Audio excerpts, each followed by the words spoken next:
Students, अगर आपका paper 22 तारीख को है, 22 फरवरी को आपका हिंदी का पेपर है, तो वीडियो को भैया पूरा देख लेना। आपकी एकदम जिंदगी संवर जाएगी। जिंदगी का मतलब आप जो एग्जाम देने जा रहे हो, आपका एकदम एग्जाम सुधर जाएगा। 70 में 70 नंबर पूरे लेकर आओगे। अब देखो, ऐसा मैं क्यों कह रहा हूं, क्योंकि बता दूं आपको, इस वीडियो में मैं बताने वाला हूं कि पद्यांश कैसे हल करना है। अब देखो, एक एक टॉपिक, ये सब चीजें मैं बताया हुआ हूं, लेकिन ये सब रिवीजन चल रहा है आप लोगों के लिए।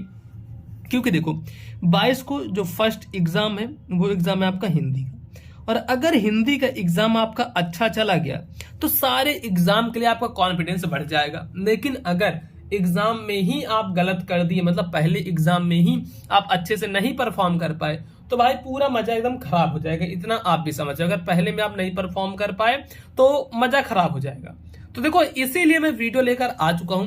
हिंदी की लगातार देखो डेली वीडियोस आ रही हैं, और कम से कम टारगेट है कि 5 से 7 वीडियो डालूं, क्योंकि आपको ही पता है एक वीडियो डालकर कुछ होने हवाने वाला नहीं है कि ये सोचो कि एक वीडियो डाल दूं, इसको देखकर आप टॉप कर जाओगे, तो ऐसा नहीं है।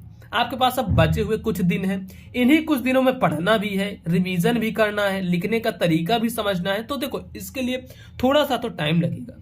तो चलो यहां पर बताते हैं। और जो पद्यांश है ये आता है 6 नंबर के लिए आता है, और गद्यांश आता है 6 नंबर के लिए। तो इसमें मैं आपको ट्रिक भी बता दूंगा कि हाँ, इस तरीके से करना है। 2 नंबर आएगा संदर्भ लिखने का, 2 नंबर आएगा व्याख्या करने का, और 2 नंबर आएगा एक क्वेश्चन पूछेगा वो करने का। तो चलो यहाँ पे हम आपको दिखाते हैं जो पद्यांश है। गद्यांश होता है और पद्यांश होता है, 6 नंबर के लिए दोनों पूछे जाते हैं। और देखो, मॉडल पेपर हो गया, जो रियल पेपर है, इस टाइप की चीजें प्लेलिस्ट में मैं दे दिया हूं, वहां से जाकर चले जाना और देख लेना। बाकी हाँ, अब चलो इसको देखते हैं, जो कि कक्षा 10 हिंदी के लिए है, पद्यांश हल करने का तरीका। और व्हाट्सएप की लिंक मैं दे दिया हूं डिस्क्रिप्शन बॉक्स में, व्हाट्सएप लिंक, उस पर क्लिक करके डायरेक्टली ग्रुप में ज्वाइन हो जाना। फ्री में बिल्कुल पीडीएफ वगैरह वहां पर दे रहा हूं। अगर पैसे वाले पीडीएफ वगैरह चाहिए तो उसकी कोर्स की लिंक भी है, वहां से ले सकते हो। दोनों तरीके से आपको मिल जाएगा। अब देखो, यहां से हम देखते हैं कक्षा 10 हिंदी पद्यांश ऐसे हल करना है। देखो, पद्यांश देख लो।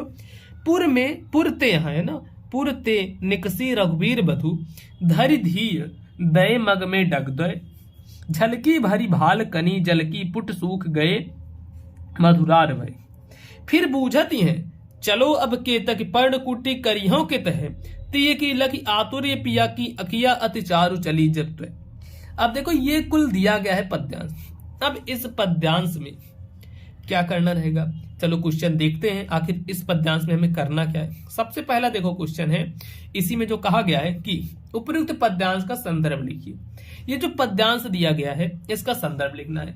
अब इस पद्यांश को पढ़ने से ये लग रहा है कि इस पे राम जी के बारे में वर्णन किया गया है। अब देखो, ये किस चैप्टर में है, ये वन पथ पर है, और वन पथ पर के रचयिता कौन है, तुलसीदास जी हैं। तो चलो देखते हैं कैसे लिखना है। सबसे पहले डालना है संदर्भ, ऐसे संदर्भ डालना काली पेन से।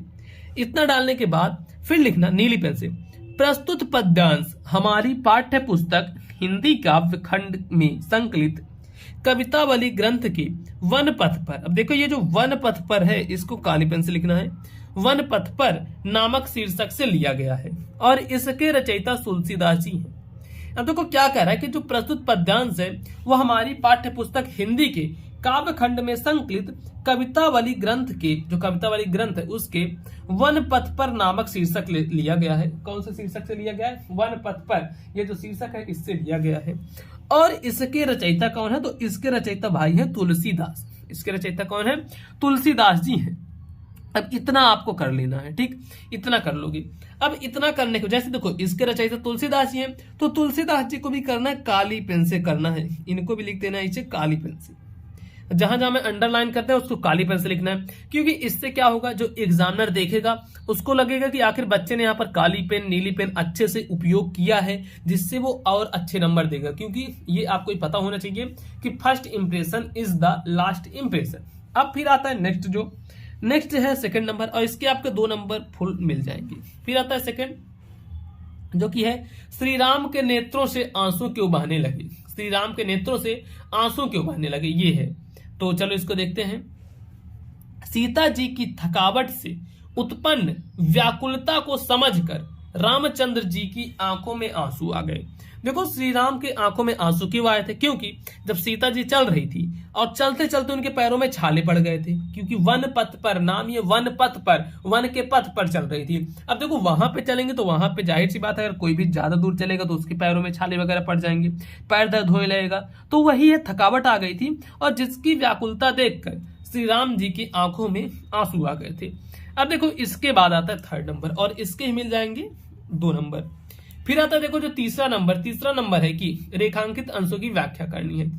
अब देखो ये जो रेखांकित अंश दिया गया है इसकी व्याख्या, अब इसकी व्याख्या कैसे करोगे, चलो इसको बताता हूं। रेखांकित अंश मतलब ये देखो, यहां पर जो रेखा किया गया है, यहां से पुरते निकसी रघुवीर बधु धरि धीर दय मग में डुक्त है, जल की भरी भाल कनी जल की पुट, यहां से लेकर यहां तक देखो रेखा है, नीचे देख रहे हो ना ये अंडरलाइन काली, तो इस चीज का इसको चलो देखते हैं इसको कैसे करना है हल। तो इसको करेंगे ऐसे व्याख्या में कि सीता जी ने गांव से निकलकर, जैसे ही सीता जी गांव से अयोध्या से निकलकर जैसे ही 2 पैर रखी, जैसे ही वे 2 पैर रखी कि माथे पर उनके पसीना आ गया, उनके माथे पर क्या था, पसीना आ गया, और मधुर ओठ कपड़े की भांति सूख गए, जो उनके प्यारे प्यारे ओठ थे, मधुर मधुर ओठ थे, वो कपड़े के जैसे सूख गए।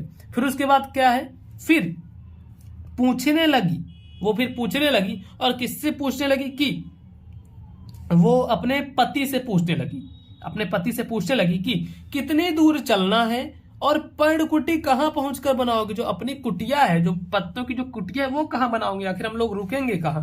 तो ये चीजें हैं कि सीता जी ने गांव से निकलकर ज्यों ही 2 पैर रखे थे, माथे पर पसीना आ गया और मधुर ओठ कपड़े की भांति सूख गए। फिर पूछने लगी कि हे प्यारे, हे श्री राम जी, कितनी दूर चलना है और पर्णकुटी कहां पहुंचकर बनाओगे। तो ये देखो ये तीसरा क्वेश्चन है, इसके भी 2 नंबर मिलेंगे। तो ये देखो ये तीनों क्वेश्चन करने के 2-2 नंबर मिलेंगे और टोटल मिलाकर 6 मार्क, जो 6 में से 6 नंबर मिल जाएंगे, 6 में से 6 मार्क आपको मिल जाएंगे।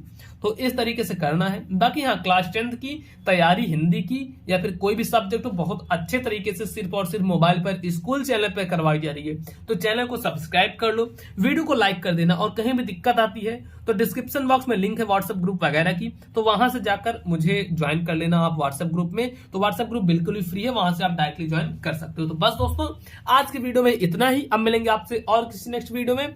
वीडियो को लाइक कर देना, चैनल पर नए हो तो भाई चैनल को जरूर से सब्सक्राइब कर लेना और कमेंट में बताना कि आपको वीडियो कैसी लगी।